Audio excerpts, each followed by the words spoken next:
is SMNI News Channel. Truth that matters.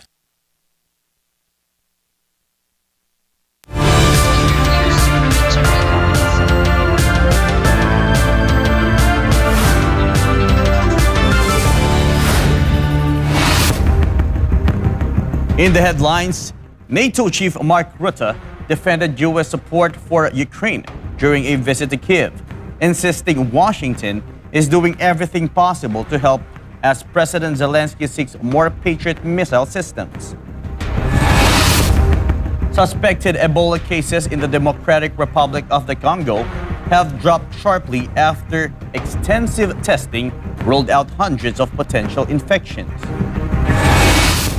Violent protests erupted in the Southampton after the release of police body cam footage showing the killing of 18-year-old Henry Nowak, with demonstrators clashing with officers outside police headquarters.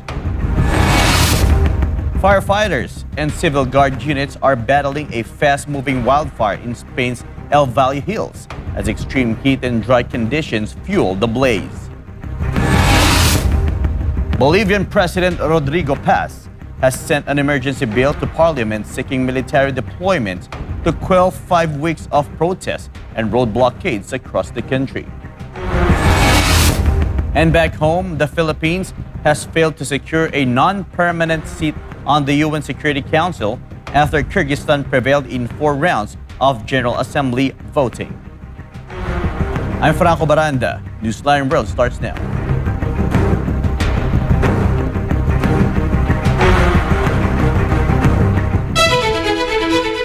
In our first news, NATO Chief Mark Rutte has defended the United States during a joint briefing in Kyiv, arguing that the Americans are doing everything they can to support Ukraine. The defense comes directly after Ukrainian President Volodymyr Zelensky pleaded with President Donald Trump for more Patriot missiles. Rahil Parva has the details.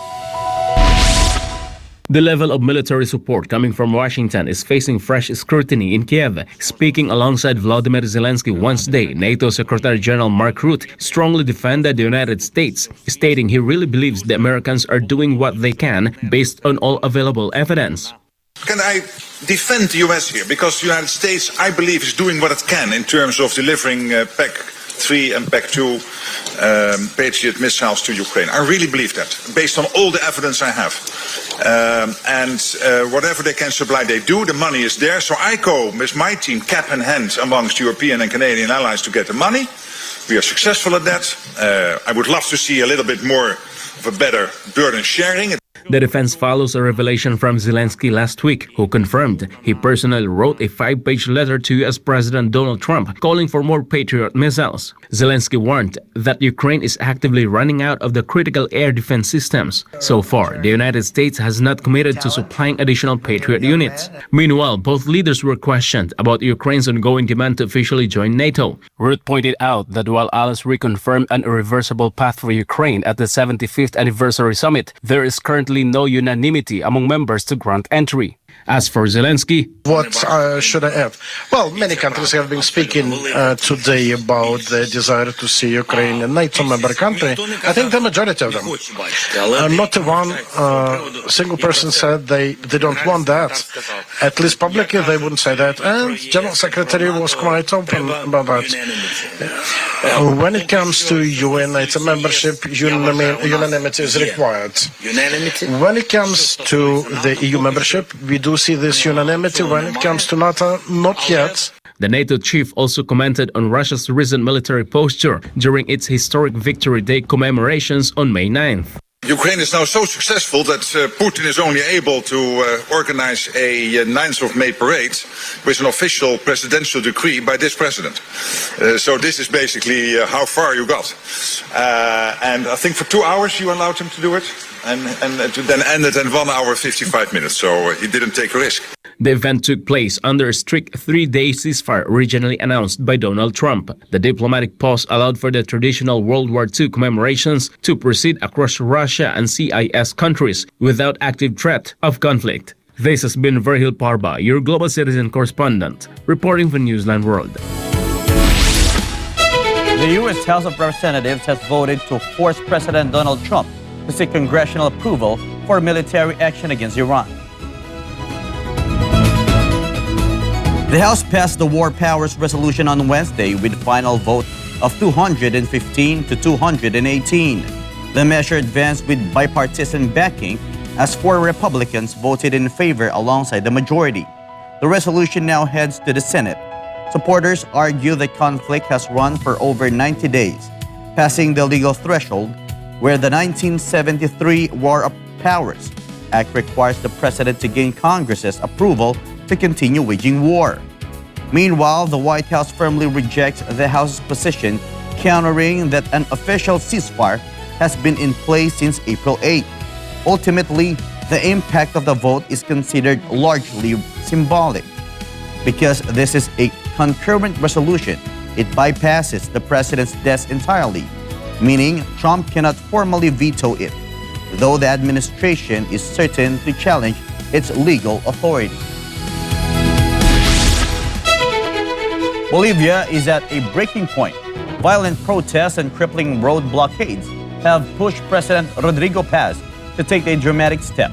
The president has submitted a high-stakes emergency bill to Parliament to flood the streets with military troops, declaring that 5 weeks of economic paralysis amount to an international invasion.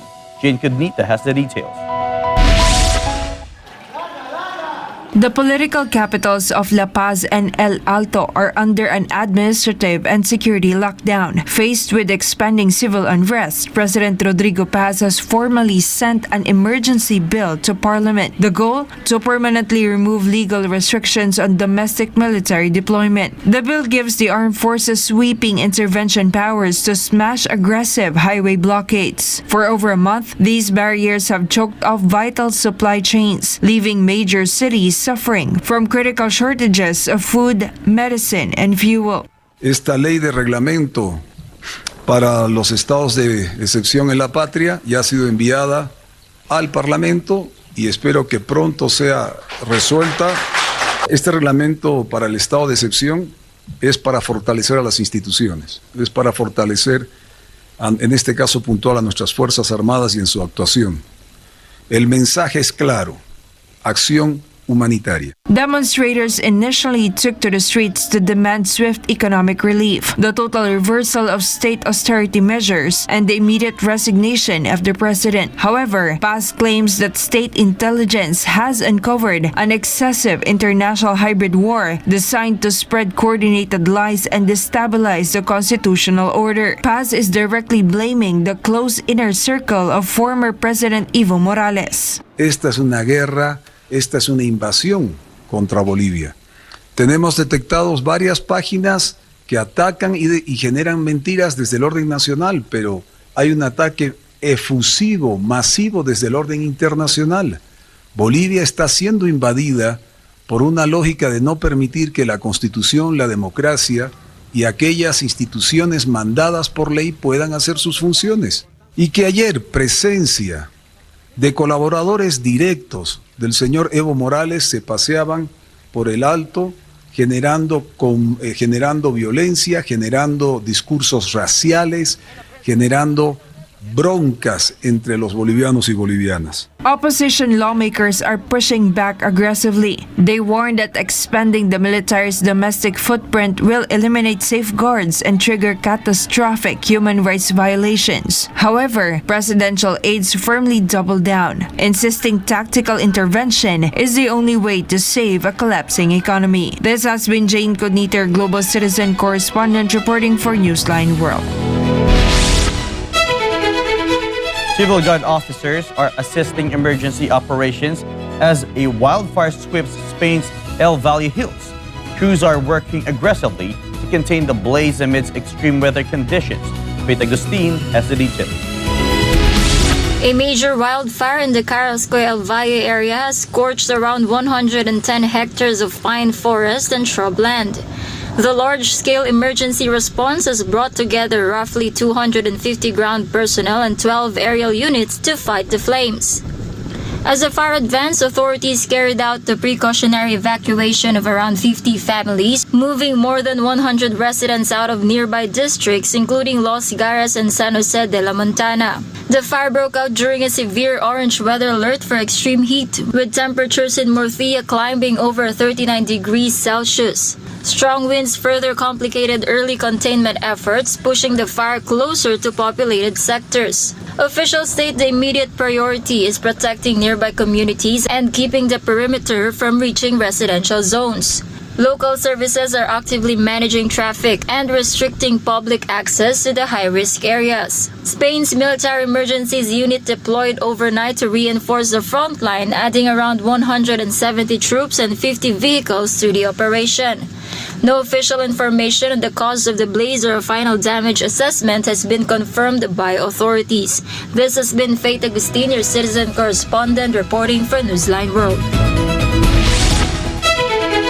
At least 21 people are dead after a devastating fire swept through two hotels in South Delhi's Malviya Nagar area. The morning blaze has trapped guests inside and triggered an urgent investigation into illegal operations. Verhil Parva tells us more.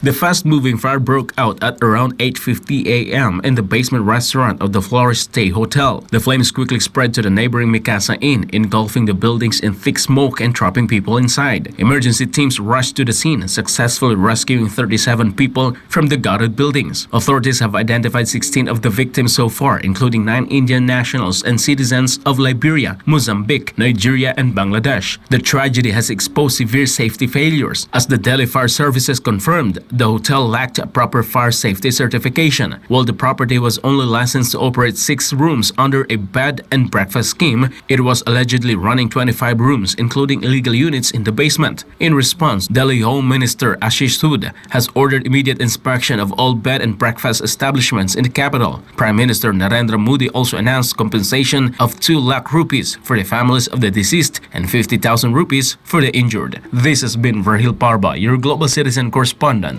reporting for Newsline World. Up next, suspected Ebola cases in the Democratic Republic of the Congo have dropped sharply after extensive testing ruled out hundreds of potential infections. And violent protests erupted in the Southampton after the release of police body cam footage showing the killing of 18-year-old Henry Nowak, with demonstrators clashing with officers outside police headquarters. More news when Newsline World returns.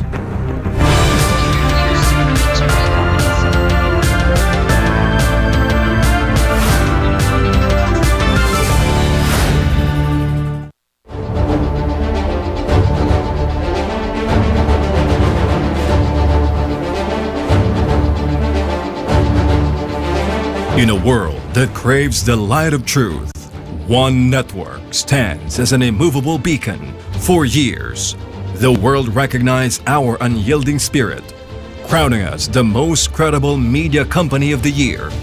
We crossed oceans to become Asia's most trusted and valued international news team, and stood defiant as the most outstanding independent Philippine media.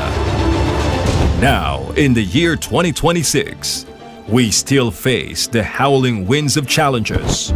They bend the law, trying to make us silent. They spread fear to make the industry turn away. But they have forgotten one absolute truth. SMNI is not built on the fleeting praise of fearful men. We are built in trust. Whether the recognition echoes loudly in the grand halls or sits silently in the living rooms of millions, our foundation cannot be broken. They can only try to silence us, but they cannot silence the people who know we are still the most trusted and quality news channel of the year. Guiding this unstoppable force is our honorary chairman of SMNI, Pastor Apollo C. Kibuloy. The mandate of SMNI for nation building. It is always for nation building. He is not merely a leader. He is a celebrated spiritual leader with strong advocacy for peace and nation builder of the year, hailed globally as a humanitarian pastor of the year, and the most influential and powerful man of the decade. Through every storm, he stands as the King of Peace, championing sustainability and pushing for a unified nation when the world needs it most. Let the shadows try to fall. Let the establishment tremble. We are the certified most sustainable and reliable news channel. We are the pulse of the nation. We are the shield of the innocent. The truth is our armor. The people our strength. We are SMNI. And our legacy is the truth. Kapag hindi yan ibinalita ng SMNI, hindi yan totoo. Sa SMNI lang po nanonood at nag-aabang ng balita. Matanda na ako. Isa lang ang pinagkakatiwalaan ko. SMNI. Hello, ate kuya. Ano po yung channel ang pinapanood niyo po sa balita? Ako siguradong SMNI. Kasi kung sino yung pinagkatiwalaan ng Duterte, doon kami. Yes! Sir, nakapalo po. Ayan po. SMNI. Wow. Bakit SMNI? SMNI kasi legit. Oh, yeah. Okay. No fake news, SMNI. Ngayon po bilang isang OFW at bilang isang Pilipino, in-encourage ko nga yung mga kababayan ko na manood na lang tayo ng SMNI dahil patas ang balita at may puso at malasakit para sa sitwasyon natin sa bansang Pilipinas. Para sa akin, kung ako sa inyo, tumutok kayo sa SMNI dahil dyan lang po tayo makakaasa ng tapat at totoong balita. Anong channel po pinapanood niyo sa balita? SMNI lang po. SMNI lang, wala nang iba. Para sa Diyos at sa Pilipinas, dating mahal.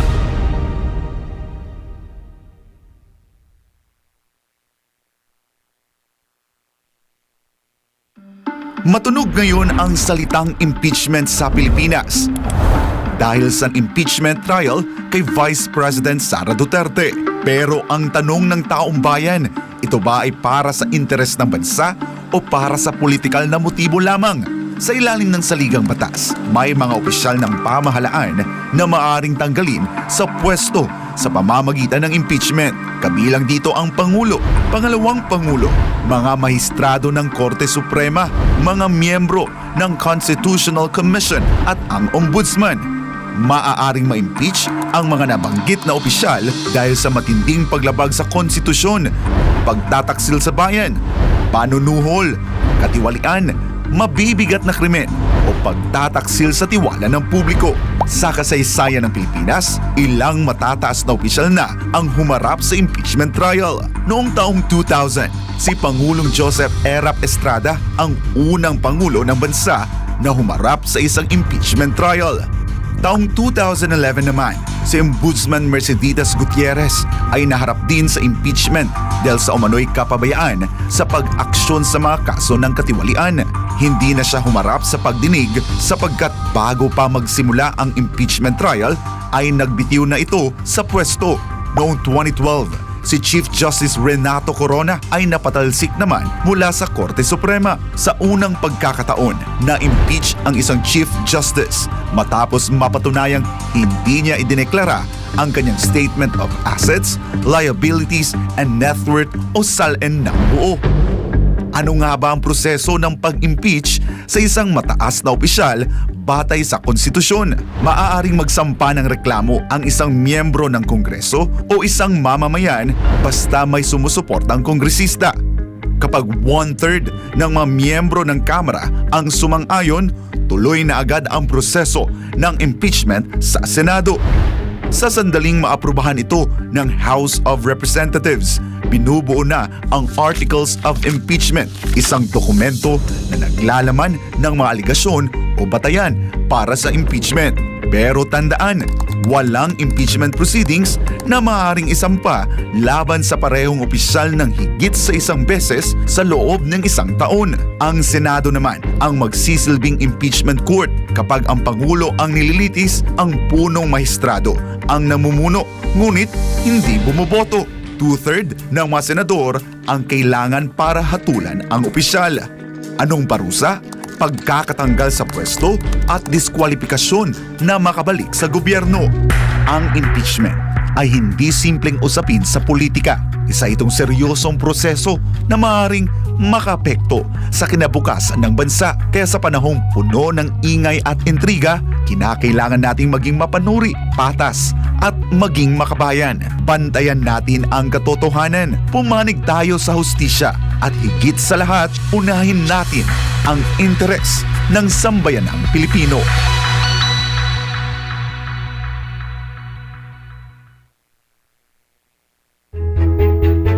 Pagod? Nanunuyo ang lalamunan? O baka naman nahihirapan kang mag-focus sa ginagawa? Kapartner, baka naman dehydrated ka na. Ang katawan natin ay binubuo ng halos 60% hanggang 70% na tubig. Kung walang sapat na hydration, parang sasakyang walang gasolina ang ating katawan, hindi makakaarangkada. Bakit nga ba mahalaga ang tamang hydration? Hindi lamang ito pamatid uhaw dahil nakatutulong rin ito sa pagdaloy ng sustansya sa katawan, pagpapanatili ng tamang body temperature, at pagpapakinis ng kutis. Kaya't huwag nang hintayin pang mauhaw ka bago uminom. Ang pagkauhaw ay babala na ng iyong katawan na ikaw ay dehydrated na. Ang standard na payo ng mga doktor ay 8 baso ng tubig ang dapat inumin bawat araw. Pero tandaan, depende ito sa iyong timbang, edad at kung gaano ka ka-active. Samantala, narito ang ilang gabay para manatiling hydrated. Simula ng araw sa isang basong tubig. Magbaon ng sariling tumbler para siguradong may maiinom saan man magpunta. At hanggat maaari, piliin ang tubig kaysa mga matatamis na inumin. Kaya mga kapartner, manatiling hydrated para makaiwas sa mas malalang sakit at upang maalagaan ang iyong kalusugan.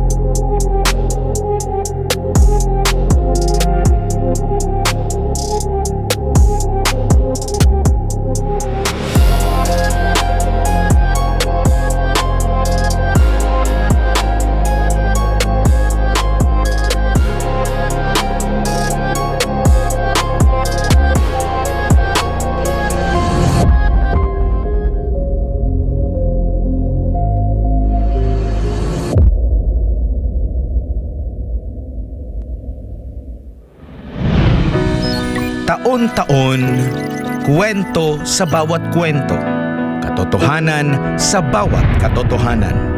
Mula pa sa pasimula, malinaw ang aming misyon. Magbigay ng tamang impormasyon, maglantad ng katotohanan, manindigan sa lahat ng oras, lalo na't kinakailangan. Hindi lang minsang kinilala, kundi muli at muli. Sa likod ng bawat pagkilala ay katotohanang naibahagi. Isang tinig na narinig. Isang katotohanang umabot sa bawat Pilipino. Sa kabila ng nagbabagong panahon, sa kabila ng mga pagsubok, nananatili ang aming paninindigan. Ang pundasyon namin ay katotohanan. Ang lakas namin ay tiwala ng mamamayang Pilipino sa loob at labas ng bansa. Maraming salamat po. SMNI, para sa Diyos at sa Pilipinas nating mahal.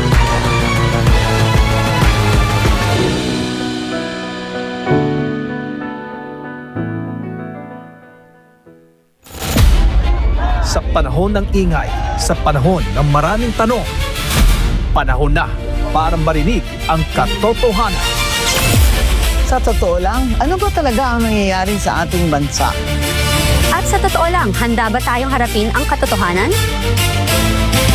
Sa totoo lang, dito walang iwasan, walang paligoy-ligoy, diretsong usapan. Sa totoo lang. Sa SMNI.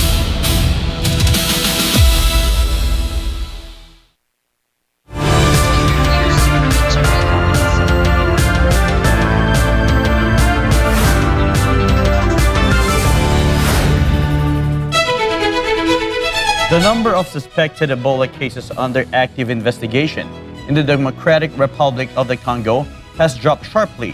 Health officials confirmed that widespread diagnostics testing has successfully ruled out hundreds of previously flagged infections. Joy Tabanao has the latest details. A major update from health officials in the Democratic Republic of the Congo brings a dramatic shift in the outgoing outbreak numbers.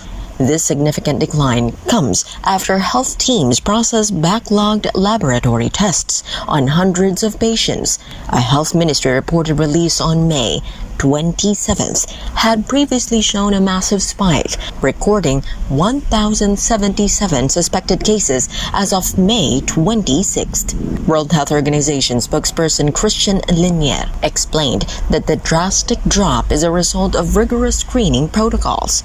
Linier noted that during a major outbreak, anyone identified through standard surveillance or seeking treatment with Ebola-like symptoms is initially classified as a suspected case.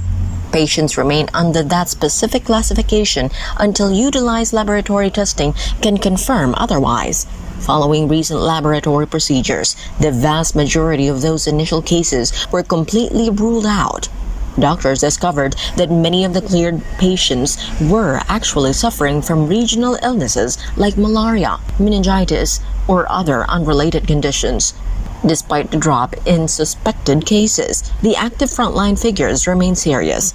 The latest update confirms the country has reported more than 340 confirmed Ebola cases, including 60 deaths. Records show a total of 6 patients have successfully recovered from the illness. The WHO originally declared the regional outbreak a public health emergency of international concern back on May 17th. The current transmission is driven by the rare Bondibujo strain of the virus, which currently has no approved vaccine or specific treatment. This has been Joy Tabanao, your global citizen correspondent reporting for Newsline World. Violent protests have erupted in Southampton following the public release of shocking police body cam footage involving the murder of 18-year-old Henry Nowak. Angry crowds clashed directly with law enforcement officers outside the Central Police Station as community anger boiled over. Carlo de la Peña has the details on the escalating unrest. The streets of Southampton have transformed into a landscape of violent civil unrest over the police handling of a fatal stabbing. Frustration intensified across the community after authorities released body cam footage showing officers allegedly ignoring 18-year-old Henry Nowak's desperate pleas that he could not breathe. Outside the Southampton Central Police Station, large crowds clashing heavily with law enforcement as demonstratively angry protesters chanted, "Shame on you!" Officers were forced to form protective cordons as projectiles were thrown directly at the building before the gathering moved toward the Portswood area. During the height of the standoff, an angry demonstrator confronted the police line directly. Disgusting! See how you all stood here? Take the knee and pay your respect for Henry. Your officers assisted in that man's death. We're tired of you, him, and every police officer in the force. Your left ideology is walking and is ruining the country.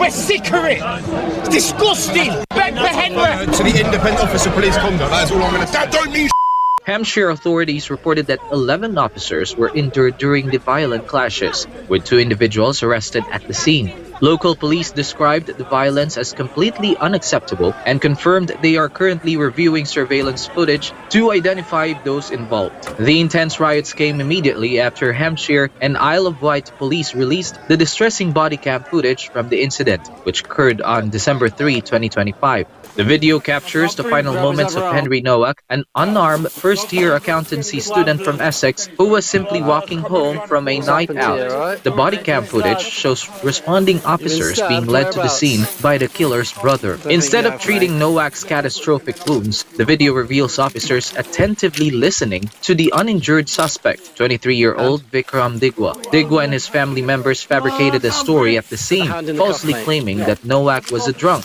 racist aggressor who had launched a physical assault and knocked Digwa's turban off. You've been stabbed. You've been stabbed? Whereabouts? Don't think you have, mate. Nowak repeatedly warned officers that he could not breathe as his lungs filled with blood, but police disregarded him, read him his rights, and placed him in handcuffs just as he lost consciousness. I can't breathe. Put the hand in the cuff, mate. Later on, when Nowak appeared to be no longer struggling, the officer asked whether he had been stabbed right before reading him his rights as he became unresponsive. Where is it you think you've been stabbed?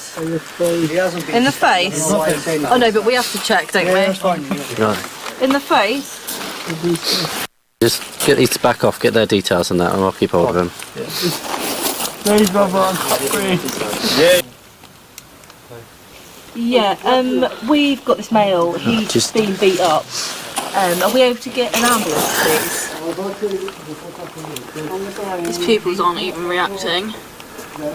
Hampshire police have since issued a formal apology to the Nowak family for their actions, confirming that one responding officer has already resigned. I am deeply sorry that Henry could not be saved. I'm sorry that in the moments before he lost consciousness, he had been handcuffed and arrested. The facts heard in court should leave no doubt in anyone's mind who was lying to officers that night and why we didn't immediately understand what had happened.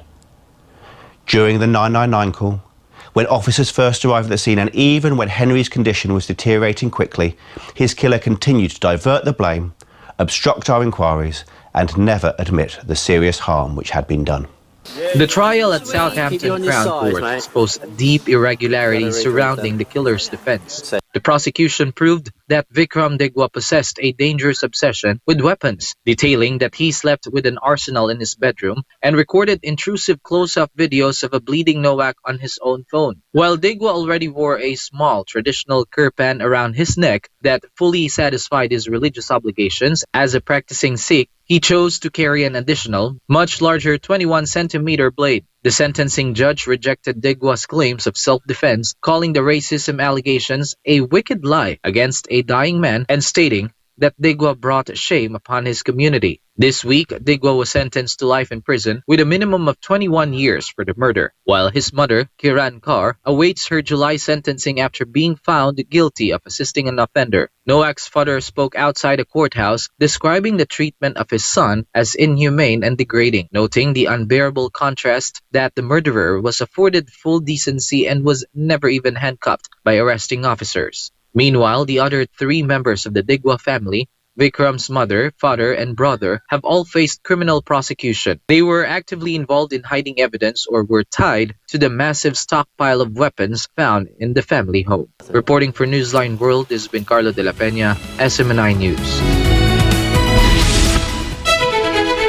Venezuela's acting president, Delcy Rodriguez, has arrived in New Delhi for a 5-day working visit aimed at deepening energy, trade and investment ties with India. The trip comes as New Delhi increases its imports of Venezuelan crude oil amid disruptions in global energy markets.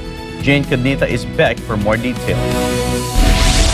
A high-level Venezuelan delegation has arrived in the Indian capital. Acting President Delcy Rodriguez landed at Indira Gandhi International Airport to begin a 5-day visit focused on strengthening bilateral cooperation. Accompanying her are several senior cabinet officials. Indian foreign affairs officials formally welcomed the delegation upon arrival. The visit is expected to deepen cooperation in energy, trade, investment, healthcare, and technology.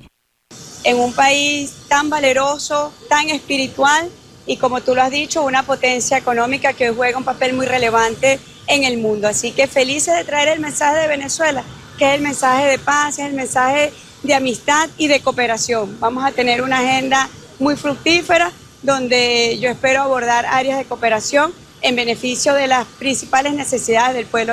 Rodriguez is locked in to meet directly with Indian Prime Minister Narendra Modi. At the top of their docket is shoring up energy security. New Delhi is systematically expanding its purchases of Venezuelan crude to diversify its supply lines, safeguarding its energy reserves from ongoing disruptions across traditional Middle Eastern and European trade routes.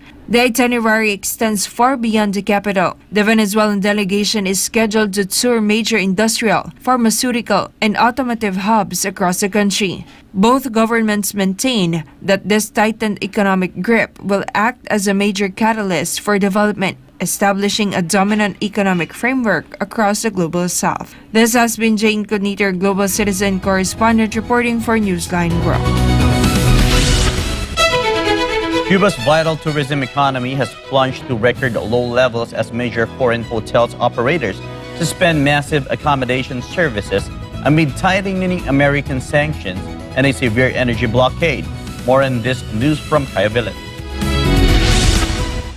The crown jewel of Cuba's state revenue is hollowed out. Fresh footage from Havana captures iconic luxury establishments completely deserted after international hospital chains launched a mass exodus. Melia, the largest foreign operator on the island, announced the immediate cessation of accommodation services at 15 prominent hotels, citing impossible combination of geopolitical, legal, and economic barriers. The withdrawal deals a crushing blow to a tourism market that already suffered a staggering 55.8% drop in international visitors during the first third of this year. Ahora mismo la situación con turismo está precaria. No sabría decirte en estadística, pero los niveles de turismo tienen que estar en cero prácticamente. Tenemos el clima, tenemos la música, tenemos la alegría, tenemos todo. Pero si no hay a quien brindarle esto, pues entonces ¿qué hacemos? O sea, es imposible. Y así deben estar todos los establecimientos que dependen del turismo. Yo me imagino que hoteles, no tengo el dato, pero estoy casi seguro que así está todo el mundo. Y si no está el público al cual está diseñado las ofertas turísticas, pues sencillamente estamos mal. Es la realidad. The commercial devastation directly follows an intensified campaign from U.S. President Donald Trump, whose administration choked off Venezuelan shipments to create a crippling local energy crisis. Tensions escalated further after the United States justice system filed criminal charges against former Cuban President Raul Castro and 5 other officials, holding them accountable for the 1996 downing of 2 small American civilian planes.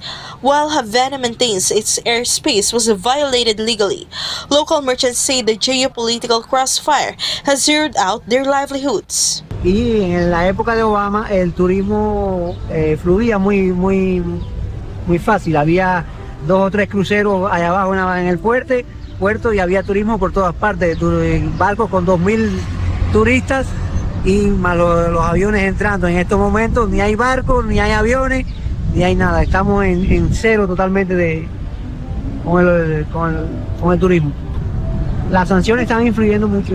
Las sanciones influyen mucho y estamos amenazados de guerra. With colonial landmarks sitting empty and classic car transport fleets reduced by over 90% due to exorbitant fuel prices, independent trade analysts warn that Havana lacks the structural cash reserves to float its domestic infrastructure if foreign operators remain offline. Reporting for Newsline World, Kaya Villan, SMNA News. Huge waves have battered the coast of Nichinan City as tropical storm Jangmi moves rapidly along Japan's Pacific coastline. Authorities are warning of massive disruptions as the severe weather system treks northeast toward major population hubs.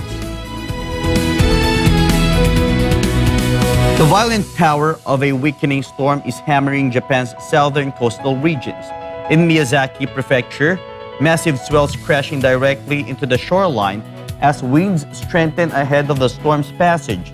Meteorologists warn that the worst may not be over, as Jangmi tracks directly northeast toward the Kanto region, including Tokyo and its surrounding prefectures. The Japan Meteorological Agency has issued an urgent warning to residents along the entire Pacific coast. Officials are urging the public to remain highly alert for high waves, heavy rain, swollen rivers, flash flooding, and dangerous landslides. Jiangmi originally made landfall in Wakayama Prefecture, packing intense typhoon-strength winds before gradually weakening down to a tropical storm. Even after weakening, the weather system brought destructive sustained winds of around 90 kilometers per hour. The center of the storm later moved to a position about 150 kilometers south of Tokyo. The system is still holding onto sustained winds of 25 meters per second. The severe weather has triggered widespread chaos, completely disrupting transit networks and critical utility infrastructure across Japan. The structural damage has forced the cancellation of hundreds of commercial flights. Local train services are facing heavy delays or total suspensions, while tens of thousands of households have lost electricity entirely. Local administrators in the hardest hit coastal zones are advising residents to strictly follow official evacuation warnings and stay completely away from the changing shoreline. The Philippines has lost its bid for a non-permanent seat on the powerful United Nations Security Council, following a tense 4 rounds of voting at the General Assembly. This marks the first time in history that the Philippines has lost its bid for a UNSC seat. Meanwhile, Kyrgyzstan secured the sole available seat for the Asia-Pacific group. Prince Tripoli will give us the breakdown. Philippines' diplomatic campaign for a seat on the UN's most powerful body has come to an end. After 4 consecutive rounds of voting, Kyrgyzstan was officially elected as a non-parliament member of the United Nations Security Council representing the Asia-Pacific group.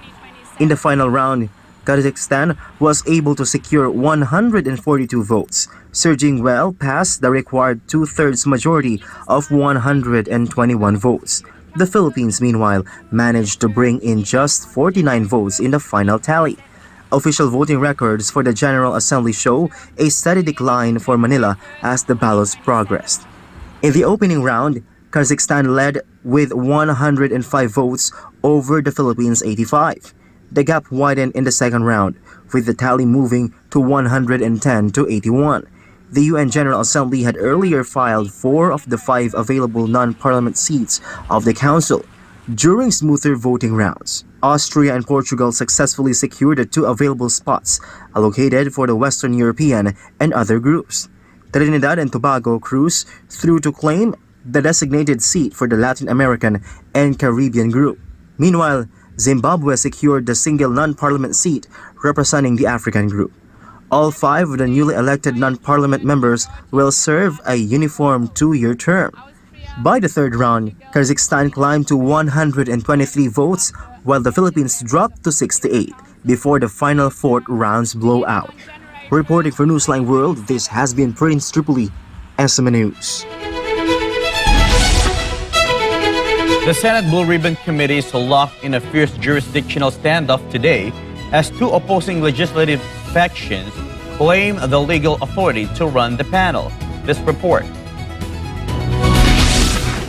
The dispute centers on the status of the committee's high-profile investigation into the anomalous multi-billion peso flood control projects. The newly formed Senate majority under acting Senate President Sherwin Gatchalian contends that Senator Erwin Tulfo is the new rightful chairman. Under this authority, Tulfo officially postponed the scheduled June 4th hearing, citing the need to organize the panel following the chamber's leadership reorganization. Conversely, the faction led by Senator Pia Cayetano rejects the legitimacy of the recent leadership shakeup, maintaining that she remains the lawful head of the committee. The group also proceeded to open and convene the scheduled hearing today. Tensions peaked at the building entrance when the Cayetano group sought to escort 18 former Marines into the session hall as resource persons. A physical shoving match occurred in the halls involving Senator Robin Hood Padilla committee hearing questioning 18 former soldiers. Meanwhile, inside ongoing Blue Ribbon hearing, Senator Rodante Marcoleta delivered a fiery opening statement insisting the probe must move forward to uncover the truth behind the flood control mess. Reporting for Newsline World, this has been Franco Baranda, SMNI News.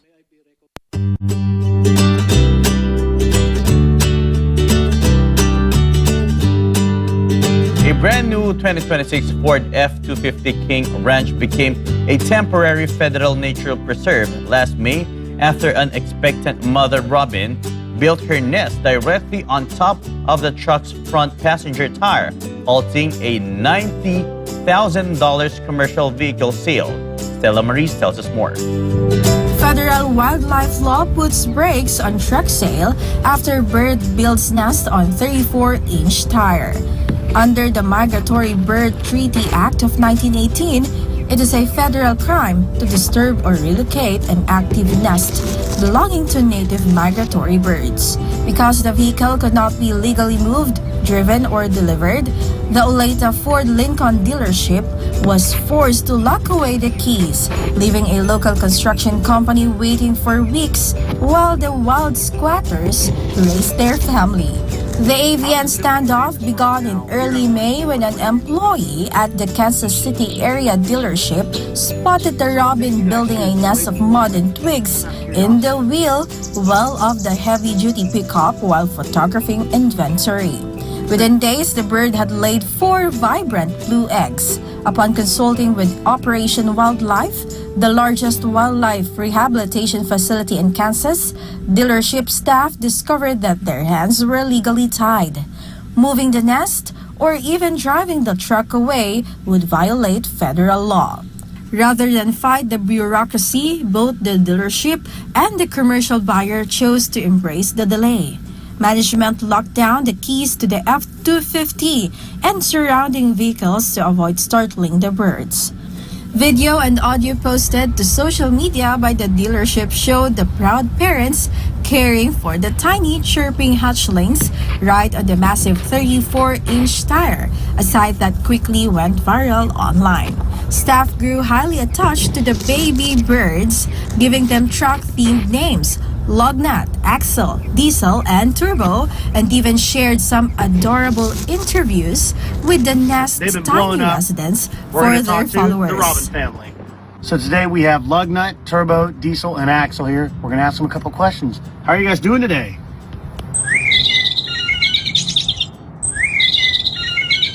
How does it feel to be famous right now here at Olathe Ford Lincoln? So what made you guys choose Olathe Ford Lincoln? Just out of curiosity.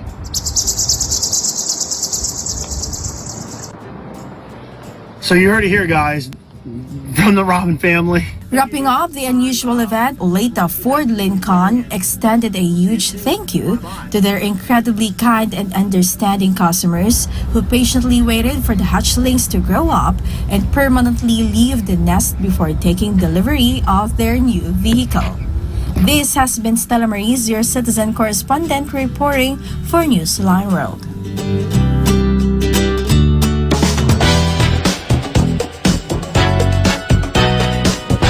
Global pop sensation BTS has officially kicked off their annual Festa celebration to mark the group's 13th anniversary.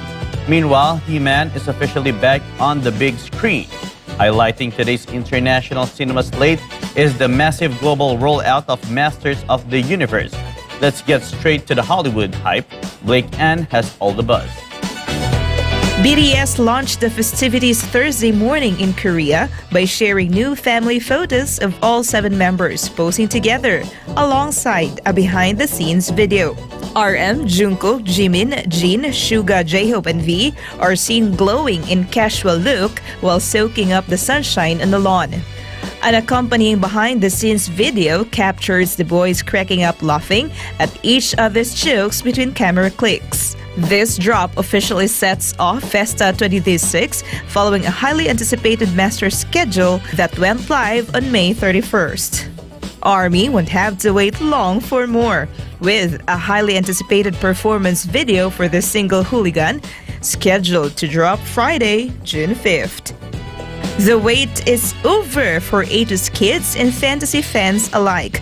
Directed by Bumblebee filmmaker Travis Knight, this highly anticipated live-action sci-fi epic Masters of the Universe follows Prince Adam's high-stakes journey back to Eternia to reclaim his true destiny. Standing in his way is a sinister Skeletor, voiced by Oscar winner Jared Leto. The star-studded blockbuster also features Camila Mendes and Idris Elba. The film officially storms international theaters today, right ahead of its wide domestic U.S. premiere tomorrow. And that's all for today. This is Blake Ann bringing you the latest show buzz.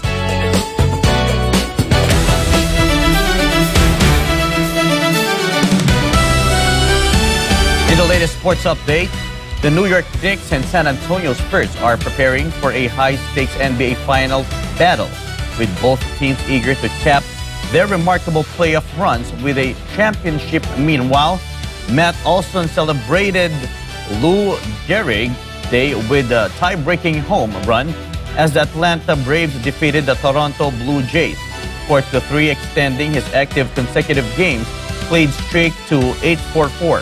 Carlo De La Peña tells us more.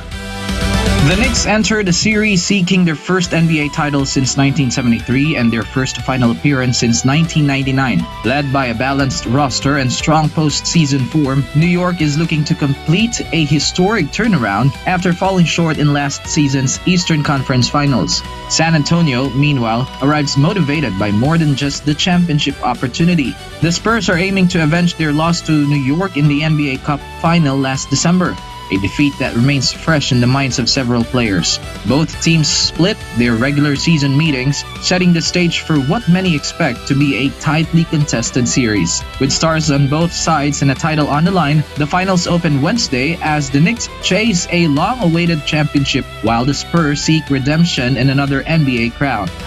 Meanwhile, the Braves' first baseman delivered a decisive blow in the 6th inning, launching his 17th homer of the season to help Atlanta secure the victory. Olson also doubled and scored earlier in the game, continuing another productive campaign for a Braves team that owns one of the best records in Major League Baseball. The performance carried added significance as MLB commemorated the 85th anniversary of the death of Hall of Famer Lou Gehrig, whose famous consecutive games streak and battle with ALS remain an enduring part of baseball history. Olson, baseball's current active Ironman, has appeared in every game since May 2021 and now owns the longest active streak in the majors. Since joining the Braves in 2022, Olson has emerged as one of the league's most reliable sluggers, highlighted by a franchise record 54 home runs in 2023. His durability and consistent production continue to make him a cornerstone of Atlanta's success. Reporting for Newsline World, this has been Carlo De La Peña bringing you the latest sports news. And before we end, may be inspired with the words of the sun.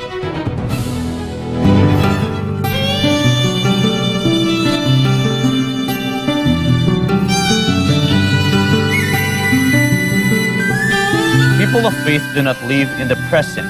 They instead bring the future to the present.